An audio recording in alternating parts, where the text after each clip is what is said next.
imagens se repetem com assustadora frequência.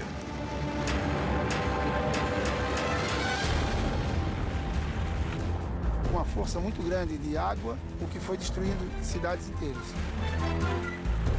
Todo se llevó, sin nada nos quedamos. Chuvas de uma força devastadora, que podem ser o primeiro sinal de uma mudança radical no clima. Nós tivemos 42 dias de chuva contínua na cidade de São Paulo. A família tá toda aqui, cara, tudo ali embaixo do lado de lá. Uma força crescente que ameaça milhões de vidas. Não há alimentos, não há nem bebidas, nem água, nada allá. Foi uma situação similar a um tsunami. Acabou tudo na minha casa. Minha casa não tem mais nada, acabou tudo. E um futuro incerto que pode destruir cidades inteiras. Nós não vimos nada ainda do que pode vir.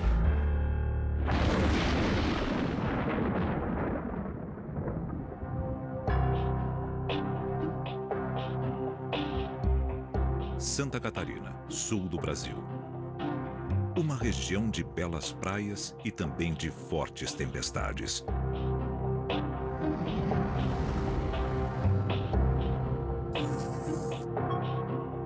Mas ninguém imaginava que as nuvens que se aproximavam naquele dia não tinham nada em comum com uma chuva de fim de verão. Na imagem de satélite, no período da tarde, aí ele começou a se formar um olho. E aquilo ali nos deixou muito intrigados, porque não é na região aqui no sul do Brasil, né, não é típica de furacões. Nós não tínhamos registro. Horas depois, a Marinha Brasileira recebia uma notícia terrível do maior órgão especializado em vigiar oceanos do mundo, o Centro Nacional de Administração Oceânica e Atmosférica, nos Estados Unidos.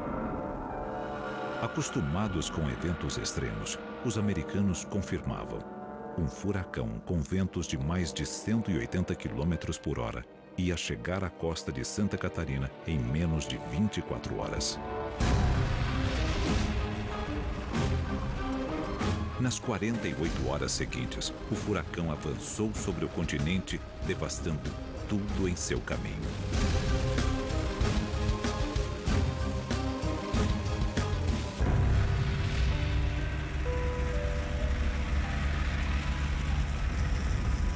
A catástrofe atingiu 21 cidades, deixando mais de 500 feridos e um prejuízo superior a 800 milhões de reais. Terrível, pavoroso mesmo, né?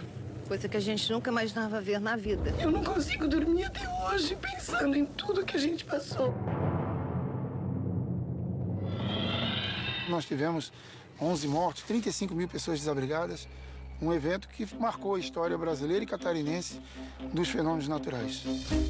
No Instituto Nacional de Pesquisas Espaciais, os mais importantes climatologistas do continente estavam chocados com um evento que sequer tinham conseguido prever. Os textos de meteorologia clássicos têm que ser reescritos, porque os textos explicavam por que não ocorrem furacões no Atlântico Sul. Dois fatores fundamentais precisam ocorrer para que um furacão cresça. A temperatura da água no mar tem que estar acima de 27 graus, aproximadamente. E o vento, ele não pode variar muito com a altitude. Não ocorre furacão no Atlântico Sul, porque esse vento, na altura, ele é muito diferente em cima do que embaixo. O primeiro furacão registrado no Atlântico Sul recebeu o nome de Catarina. Estava aberta a temporada de fenômenos extremos no sul do Brasil. E 4 anos mais tarde, a natureza mostraria toda a sua força.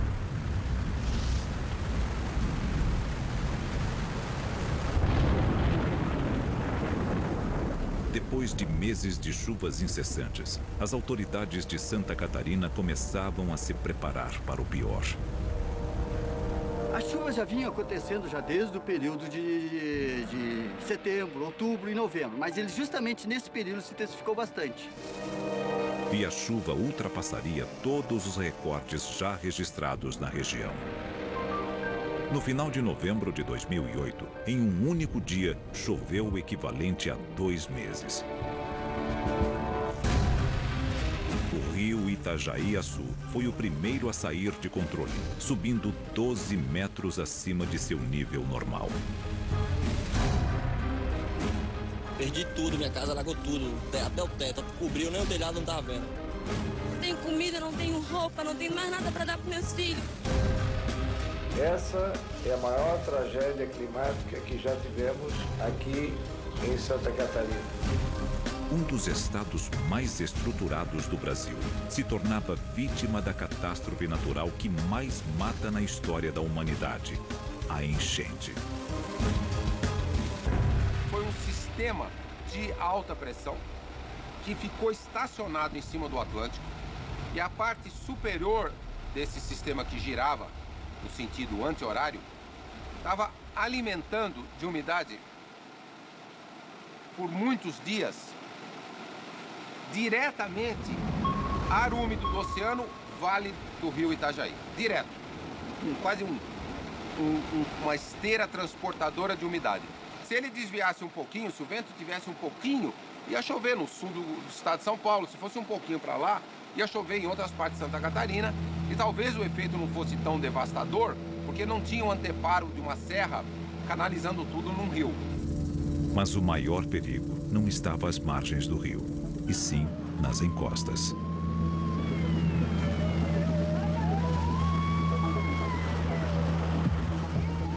Ninguém percebeu que o solo estava encharcado embaixo da floresta. E se você ver as imagens, como se a floresta afundasse e corre. Isso é difícil de prever. Eu só escutei um barulho, um estrondo muito forte, e o segundo estrondo que deu, o morro veio abaixo. Era como se a gente estivesse vindo na nossa direção um vulcão. Mas em vez de ser lava, era lama. Era mais ou menos essa a visão que eu tive naquele dia. Em menos de 24 horas, mais de 4.000 deslizamentos de terra em toda a região deixaram dezenas de desaparecidos e milhares de desabrigados. As casas desabou tudo, não tem mais casa, não tem mais moradia para ninguém. A gente veio perder tudo assim, destruir tudo e a gente não poder fazer nada. Mas pior são aqueles que perderam a vida, né? Tava a família toda unida, minha mãe, minha sobrinha, meus sobrinhos, eu, meu marido e a minha filha. Aí, de repente, veio um outro morro. E com aquele estrondo, saiu todo mundo a correr. Se perdemos de vista. A minha mãe acabou num galpão da igreja, levado por um vizinho nosso. E eu acabei lá em cima no Morro dos Morges. Aí liguemos pro meu sogro e disse, ele disse, meu esposo, pai, se tu não tirar nós daqui hoje, minha mulher e minha filha vão morrer. Nós estávamos perdidos, sem comida, sem água. Não tem mais pra onde sair. A minha sobrinha, minha...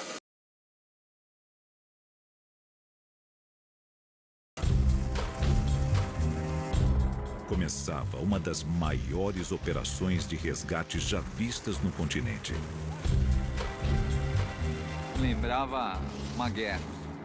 Eu nunca tinha visto tanta aeronave, tanto helicóptero em movimento. Nós recebemos suporte de vários estados. Então, foi um grande esforço nacional para fazer frente a esse desastre.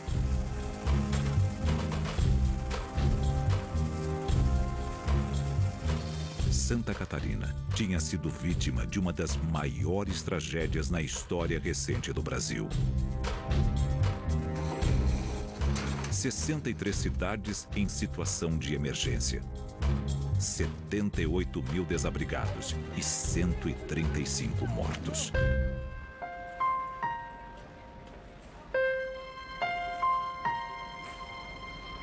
Eu perdi 14 pessoas na tragédia de 2008, entre elas minha mãe e minha irmã. A casa do meu pai, ela nunca foi uma casa em área de risco e jamais a gente imaginava que pudesse acontecer alguma coisa, que infelizmente veio acontecer, né?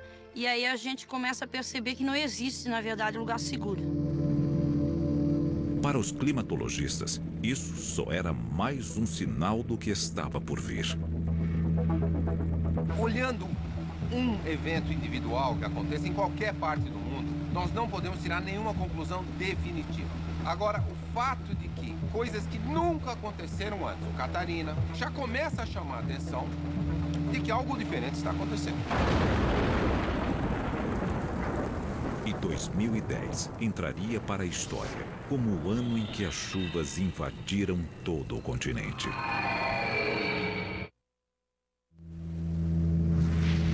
Férias de verão. Sem imaginar que é o início da temporada mais chuvosa em mais de 70 anos, milhares de turistas comemoram um ano novo no litoral sudeste do Brasil. Existe um sistema que o vento circula na direção dos ponteiros do relógio, o horário, que fica em cima do Atlântico. Quando ele está lá, ele segura a frente fria, ele bloqueia a frente fria. A frente fria quer ir para o oceano, o sistema não deixa. E ela para e aí chove. Na madrugada do primeiro dia do ano, 60 mil toneladas de pedras, plantas e terra de uma encosta foram arrastadas pela força das águas num dos mais belos e procurados destinos do estado do Rio de Janeiro, Ilha Grande.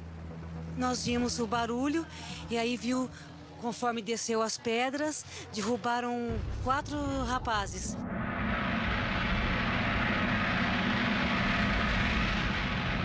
No caminho dessa avalanche letal estavam 7 casas e uma pousada lotada de hóspedes. Você não deve ter nem tempo de pensar o que fazer. Porque quando a gente vai encontrando, né, as pessoas soterradas, a gente tem mais ou menos uma noção do que aconteceu naquele primeiro momento ali. E elas faleceram sem saber que foram soterradas. Minha filha, o meu neto e o meu genro. Meu irmão, a minha neta, a minha cunhada, sobrinho, tudo. Meu filho e a minha irmã também. Ai, meu Deus, eu não sei o que vai ser de mim. Para o grupo de resgate, só restava tentar localizar cada um dos 32 corpos soterrados. Tem uma provável vítima ali atrás, onde nós encontramos aquela primeira que foi muito difícil nós retirar. O resgate que mais me deixou emocionado lá na Ilha Grande foi a família, né, de São Paulo, que foi para passar o ano novo lá. Quando a gente encontrou, né, essa casa, a gente encontrou essas pessoas reunidas. Do grupo de 17 amigos, 4 sobreviveram. Nos dias que se seguiram, a chuva avançaria para outras regiões que também ficaram marcadas pela força das águas. A 200 quilômetros de Ilha Grande, na cidade histórica de São Luís do Paraitinga, prédios centenários foram ao chão. Em poucos dias, as chuvas fizeram mais de 150 mortos por toda a região afetada. A mais de 6 mil quilômetros dali, Cusco, no Peru, também era coberta pelas águas.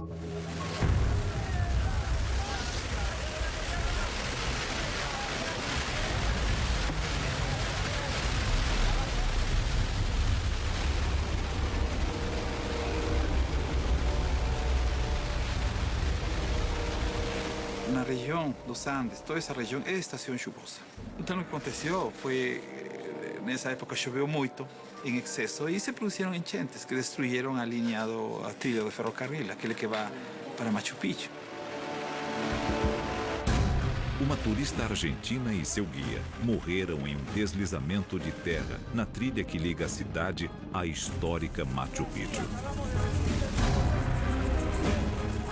Outros 8 turistas desapareceram na mesma região. Se lo llevó al río, el ferrocarril. No se puede caminar, no hay alimentos, no hay ni bebidas, ni agua, nada allá. Era só o início de um verão em que as águas iriam tomar centenas de vidas sob a influência do El Niño. O El Niño é um fenômeno natural. Todos os anos, uma corrente de águas quentes que se move de oeste para leste. O El Niño faz com que as temperaturas do Pacífico Sul fiquem acima da média em intervalos de 4 a 7 anos. As consequências mais claras do El Niño são, no caso da América do Sul, nesta região da costa norte de Peru, Equador, excesso de chuva. Excessos de chuva no sul do Brasil.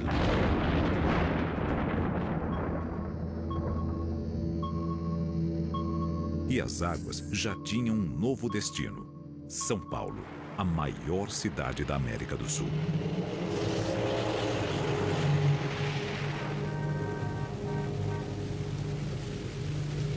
Não é a primeira vez que nós vivenciamos o fenômeno do El Niño. Agora, o que aconteceu nesse verão aqui no estado de São Paulo foi uma coisa que superou todas as marcas. Pelo menos se nós formos buscar aí nos últimos 70 anos, nós tivemos locais aí que choveram 3 vezes mais a maior marca que nós tínhamos nesses últimos 70 anos. Na megacidade, uma quebra de recordes é sinônimo de tragédia. Nós temos uma área impermeabilizada muito grande na cidade de São Paulo e isso contribui muito com que o volume de água chegue a uma velocidade muito grande para a calha dos grandes rios, não comportando esse volume todo.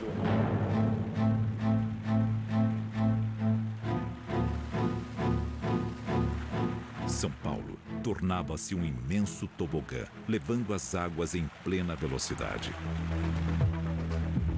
Uma grande parte das vítimas de inundação, a pessoa resolve enfrentar a água.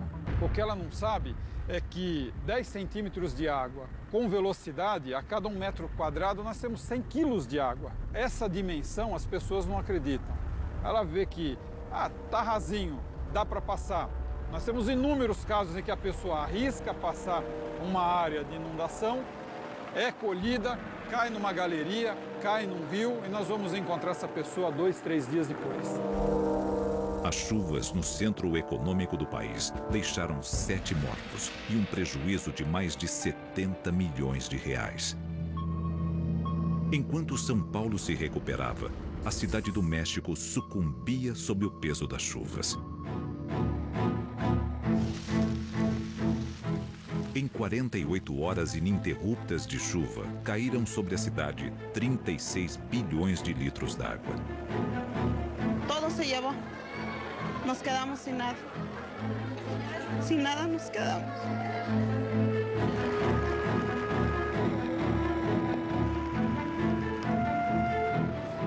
Acá lo que estamos sufriendo es una lluvia atípica en toda la ciudad.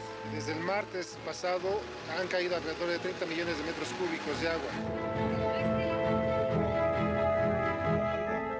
A chuva não só atingiu a capital, como outros 7 estados.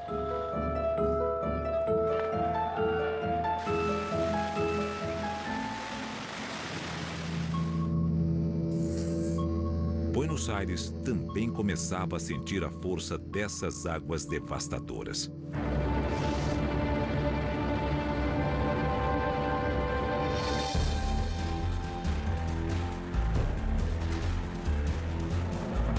Na capital argentina, em apenas 1 hora, a quantidade de chuva chegou a 78% do total previsto para todo o mês. Agora me quedé sin nada. Todas mis cosas se arruinaron. Todo. ¿Quién me reconoce ahora? ¿Quién me va a reconocer todo lo que se me ha arruinado? Com mais de 50 mil casas sem luz, a capital argentina viveu uma crise sem precedentes. As grandes cidades da América Latina estavam sendo derrotadas pela natureza. E nelas, o clima não era o único culpado. O cimento e o asfalto compõem essa equação mortal. O concreto, a construção da cidade, a altura dos prédios, o asfalto, o vidro, o aço, tudo isso cria todo um sistema de aquecimento da cidade mesmo. Se a gente comparar o clima da cidade de São Paulo hoje com 100 anos atrás, começo do século XX, nós vamos ver que a temperatura da cidade, do centro, da parte urbanizada, é 3,5 graus mais alto. E cidades mais quentes são um cenário perfeito para chuvas cada vez mais violentas. Aquela mesma brisa, encontrando uma cidade quente, vai fazer chover mais. É a umidade com calor. Essa é a receita para tempestades fortes. Próxima parada na Rota das Águas, o cartão postal do Brasil.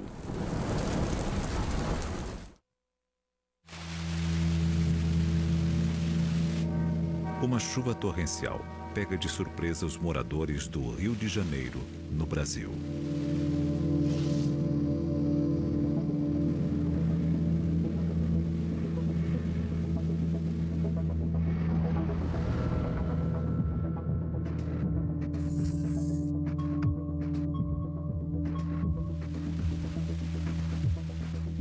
A cidade estava muito quente, muito úmida, então é uma conjugação da frente fria que traz bastante umidade e condições para chuva, com uma cidade muito quente, então as explosões, que a gente chama, as explosões de chuva.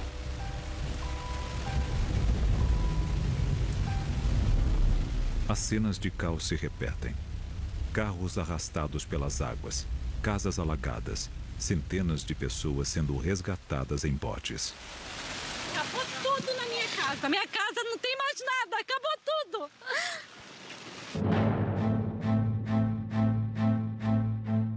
Um índice pluviométrico muito grande. 300 milímetros em 24 horas é um índice que nós não tínhamos registro ainda na nossa cidade. E a combinação dos morros da cidade com milhares de construções precárias faria do Rio de Janeiro o cenário ideal para uma tragédia. A cidade do Rio de Janeiro é conhecida como uma das mais belas do mundo. A sua natureza compõe de entre mar, montanha e lagoas um cenário indescritível. Dentro dessa natureza você tem certas armadilhas que durante os períodos de grandes chuvas se revelam para a gente. Quando começa a chover muito aqui no Rio, a maior preocupação nossa são dos deslizamentos. Muita área perigosa que as pessoas constroem, o governo tira e logo após eles vão lá e constroem novamente. Então a gente fica em alerta nesses pontos críticos onde tem grande quantidade de pessoas, as favelas. Era uma questão de horas para a terra começar a ceder sob as dezenas de favelas da cidade. É muito triste, cara. É uma situação que você não tem nenhum... Eu tentei ainda ajudar, tirei um, mas é difícil. É muitas pessoas, tá muito soterrado. Tem gente aqui de baixo, tem gente ali. O Rio de Janeiro amanhecia em estado de emergência, com mais de 60 mortos. E mais um dia de chuvas torrenciais na região preparou a maior das tragédias para a noite seguinte.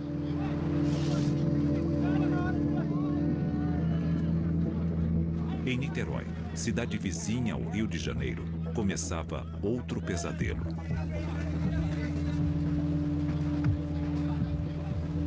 Um amigo me deixou às 8h30 da noite, aqui na entrada do Viçoso. Eu andando de lá para cá, um amigo me parou durante 15 minutos.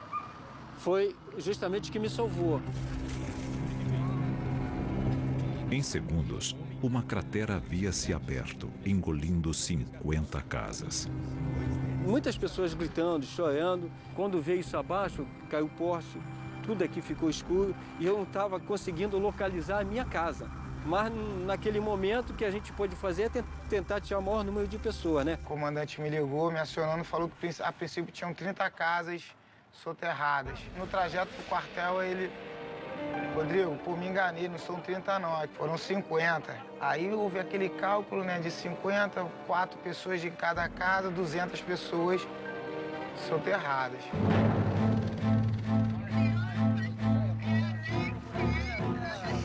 Ai, meu Deus do céu, o que é isso?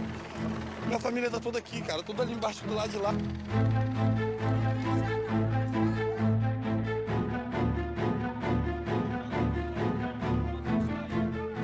Uma coisa assim, eu tenho 50 anos e, pelo amor de Deus, eu tô horrorizada. Você não tem noção da quantidade de gente que tem aí embaixo.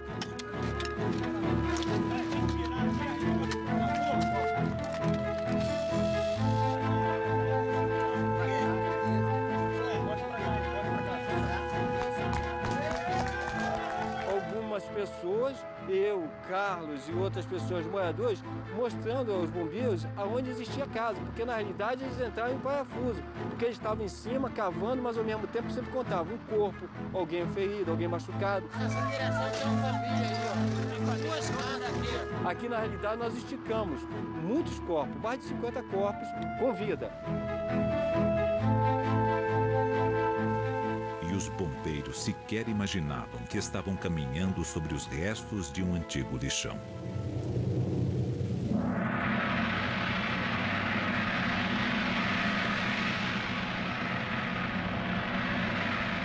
Quando amanheceu o dia que a gente teve a noção de do tamanho, né, da catástrofe, da tragédia, e de que aquele local ali estava todo contaminado. Ali era um lixão, ninguém sabia que aquilo ali era um lixão. Isso aqui é totalmente pavimentado. Você não via isso como um lixão. Poucas pessoas, porque é lógico, você acha que se as pessoas assim soubessem que isso pudesse vir a acontecer, vinham morar aqui? De forma nenhuma. Em apenas 4 dias, a chuva na Cidade Maravilhosa deixou 329 mortos e mais de 68 mil desabrigados. O retrato trágico da combinação de uma situação urbana precária com mudanças climáticas cada vez mais intensas. A cidade não buscou convivência ou adaptação a essas mudanças que já aconteceram. A cidade se acomodou, sofre com essa intensificação dos eventos extremos, com as chuvas muito intensas, com as inundações, com os deslizamentos em encostas, com todos os problemas, e não houve até o momento praticamente nenhuma medida de adaptação. E as chuvas estavam prontas para atacar uma região ainda mais vulnerável.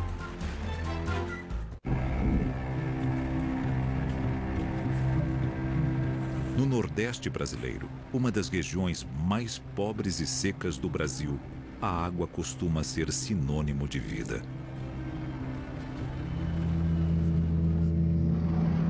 Mas em junho de 2010, a região foi inundada por águas destruidoras.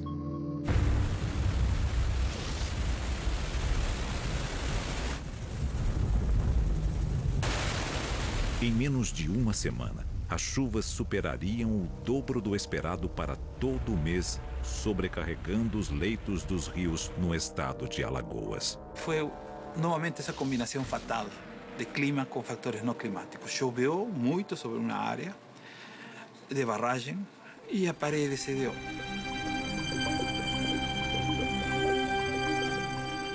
Dezenas de cidades seriam invadidas pelas águas em segundos. Quando a casa que a gente estava caiu, a gente foi levado. Ele só estava assim comigo e essa mão aqui, segurando de galho em galho.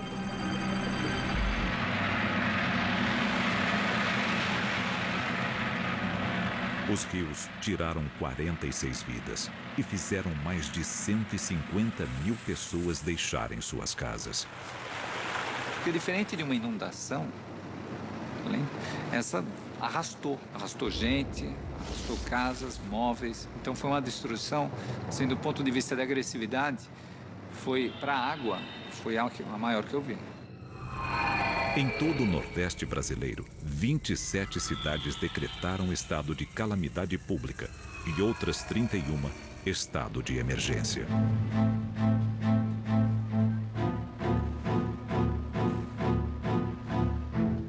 Acabou nossa cidade, acabou nossos sonhos, nossos filhos, tudo. Acabou. Foi uma situação similar a um tsunami. Você fala que é absurdo. Não, foi parecido.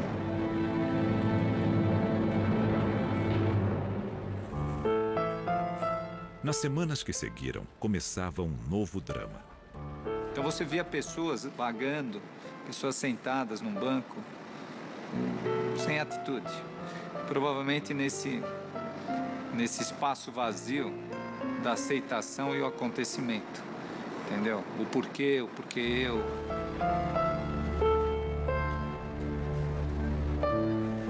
Eu tô com problema de depressão, não dormi mais de sexta-feira pra cá, não tô me alimentando. Eu estou sonhando porque a minha tudo não é tanto que eu tinha. É saber que eu vou começar tudo de novo e não sei como, por onde começar. E essa pessoa não come, não hidrata, não toma as medicações, né? E acabam surgindo os problemas. E o maior perigo estava novamente na água. Você começava a ter assim a situação animais mortos, né? Perda de água, disponibilidade de água não contaminada, a questão da higiene, sanitários, porque o pessoal ficou sem vasos, né? A questão da alimentação. Você podia ter dinheiro, mas você não tem onde comprar. Em pouco tempo, apareceriam os primeiros casos de leptospirose, uma doença que tem como principal hóspede ratos de esgoto. Quando as águas da enchente lavam as ruas, a urina do animal é levada junto, contaminando tudo com a doença. A leptospirose pode ser transmitida por contato da pele com materiais contaminados como a água, como lama. Essa pessoa, às vezes, demora 2, 3 semanas para manifestar alguns sintomas, né? E podem ser gravíssimos, podem levar ao comprometimento do sistema urinário. A pessoa pode adoecer de formas graves, às vezes morrer por causa da doença. Mas nenhuma ameaça é pior do que a cólera. Transmitida por águas contaminadas, ela causa diarreias extremas e, se não tratada, leva à morte em 50% dos casos. A cólera é uma das doenças mais temidas assim, em todo o mundo, porque ela pode matar uma pessoa em um dia, 2 dias. Uma epidemia da doença poderia matar milhares. Nós temos 30 milhões de brasileiros na ponta extrema da vulnerabilidade às mudanças climáticas. Essas populações já são muito vulneráveis hoje. Há que haver redes de proteção social e há que haver realocação, tirando as pessoas das áreas de risco. Enquanto as autoridades tentavam controlar a situação no Nordeste do Brasil, climatologistas analisavam as causas da catástrofe. O Atlântico, aqui próximo à costa do Brasil, Atlântico Sul, ele estava entre 0,5 grau e 1 grau mais quente. O oceano mais quente evapora mais água, coloca mais água na atmosfera, coloca mais vapor d'água na atmosfera, e o vapor d'água é o grande combustível das chuvas, e por ser o combustível das chuvas, é o combustível de tudo extremo que a gente vê. Se o aumento de 1 grau na temperatura média dos oceanos pode estar entre as causas de tanta destruição, as previsões para o futuro são assustadoras.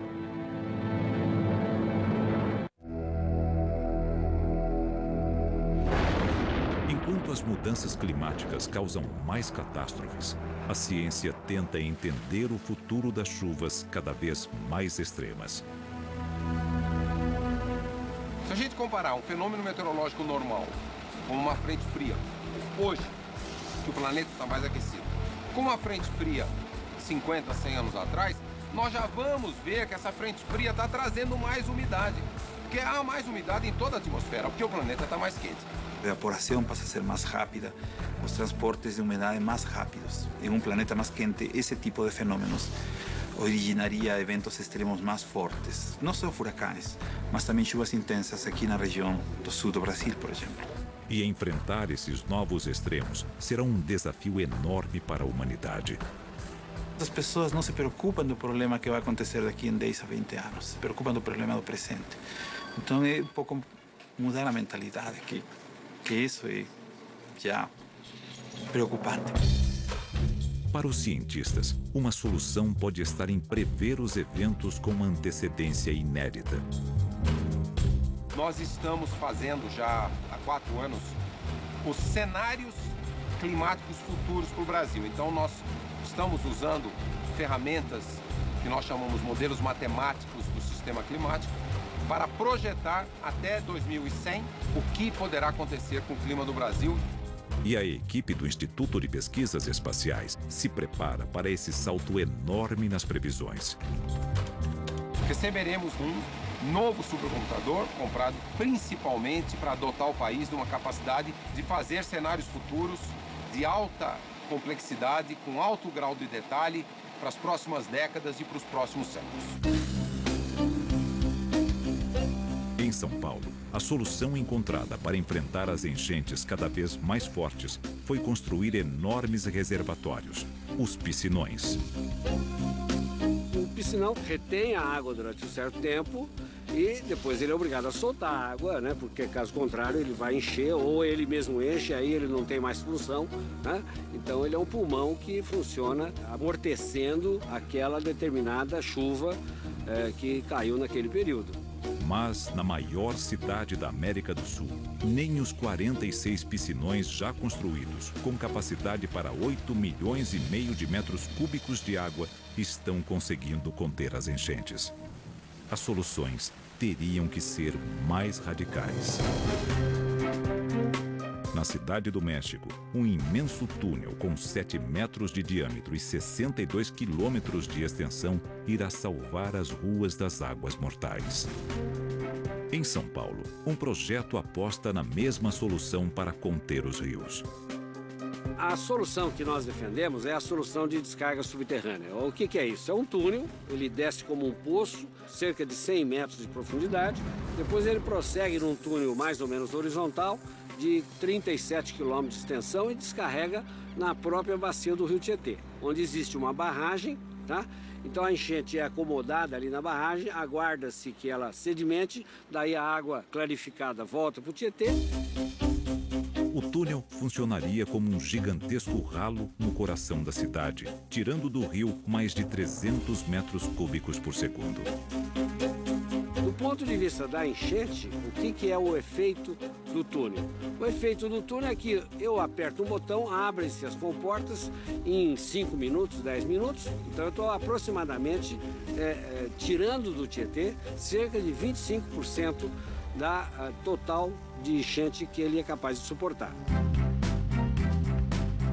Outra proposta que pode amenizar os efeitos de fortes chuvas nessas selvas de concreto envolve o asfalto. Mas dessa vez, o vilão que contribui com as enchentes mudaria de lado.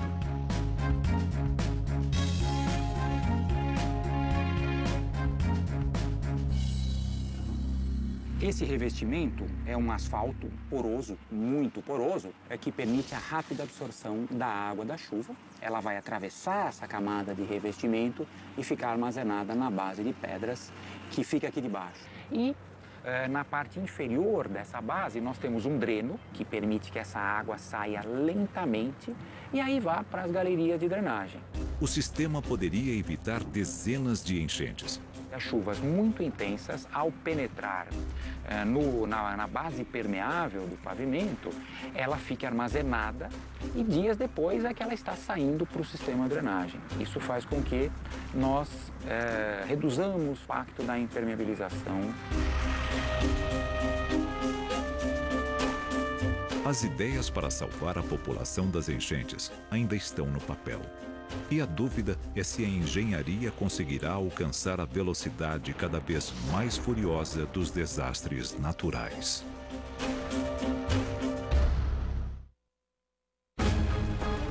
Entre 2008 e 2010, cidades da América Latina sucumbiram à força das águas. Centenas de mortes, milhares de desabrigados e bilhões em prejuízos materiais. Nós estamos muito no limiar dessa transição. Nós não vimos nada ainda do que pode vir. Nós estamos porque essa mudança dessas características de acontecerem extremos climáticos mais vezes, ela é ainda muito sutil. Não é uma coisa que a gente enxergue em todos os dados, mas todos os sinais apontam nessa direção. E a imagem do futuro pode ser o imprevisível clima das grandes cidades. Se alguém quiser saber o que é mudança climática, olha o clima de São Paulo 100 anos atrás e compara com o de hoje, para saber o que nós devemos esperar para o planeta e para o resto do Brasil.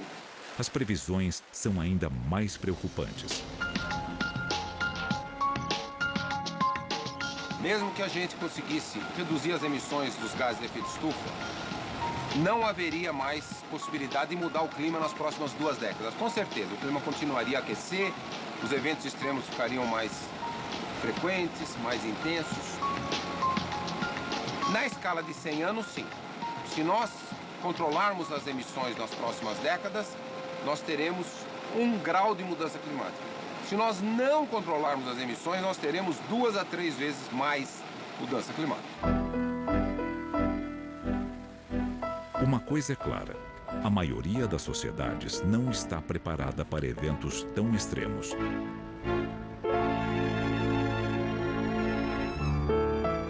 Esses desastres são cada vez mais abrangentes. Ele atinge cada vez mais pessoas.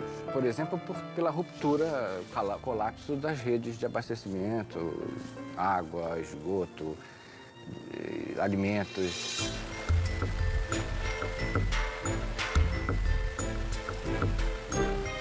O clima já mudou tanto que dificilmente vai ser como foi. Então aí vem a adaptação.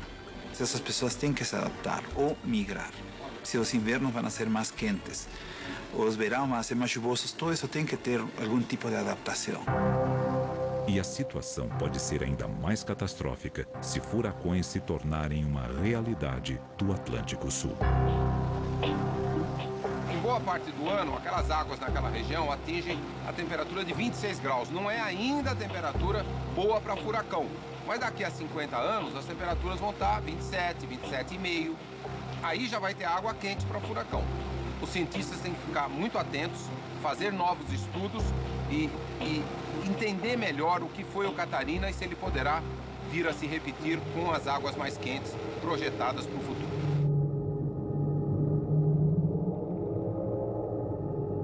Justo nesse momento, o Hadley Center, que é o centro meteorológico inglês, eles mostraram umas rodadas, experimentos que eles tinham feito e mostravam que na região sul do Brasil, incluindo a costa de Santa Catarina, eram regiões onde no futuro se poderia ter mais furacões. Primeira vez que uma espécie, nós, Homo sapiens, está perturbando esse equilíbrio climático numa velocidade que a natureza não vê há pelo menos 20 milhões de anos. Nós estamos conduzindo um experimento geofísico, biogeoquímico, biogeofísico sem precedentes em 20 milhões de anos. E sem precedentes na história da civilização.